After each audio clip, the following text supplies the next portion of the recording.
Knowledge will forever govern ignorance. And a people who mean to be their own governors must arm themselves with the power which knowledge gives. How true that the founding of our great nation was as much accomplished through the dreadful weapons of war as the compelling power of knowledge obtained by learned men by the grace of God. As I reflect on the principles that guided the men who formed our great nation, I am behooved to hearken back to my time at the College of New Jersey, where God began to form my worldview.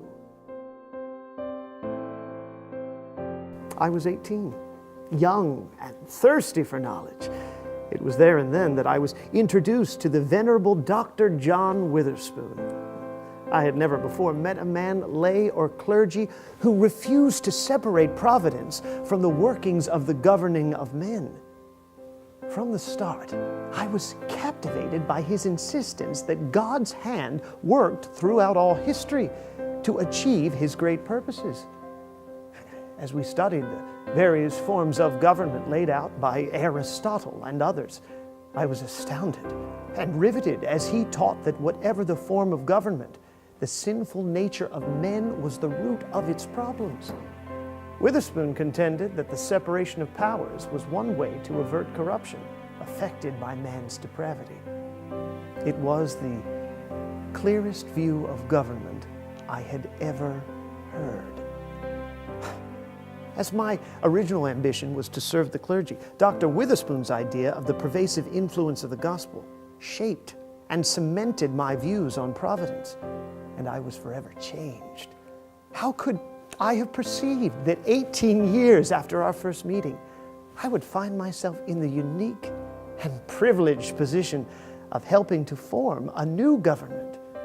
His still fresh influence would shape the ideas that I penned in the documents that would become part of the fabric of our fledgling nation.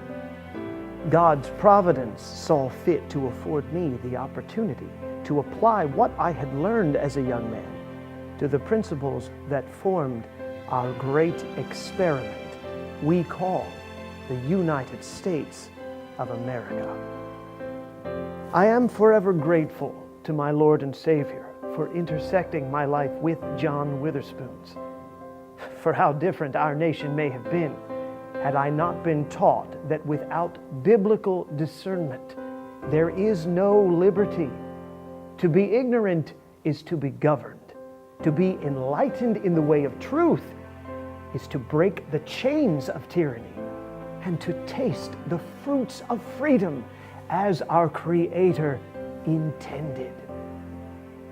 To this end, I am convinced that it is imperative that we as a nation, through careful, purposeful, and principle-filled means, pass this knowledge through the generations, lest we forget from whence we came and to whom we owe the glory.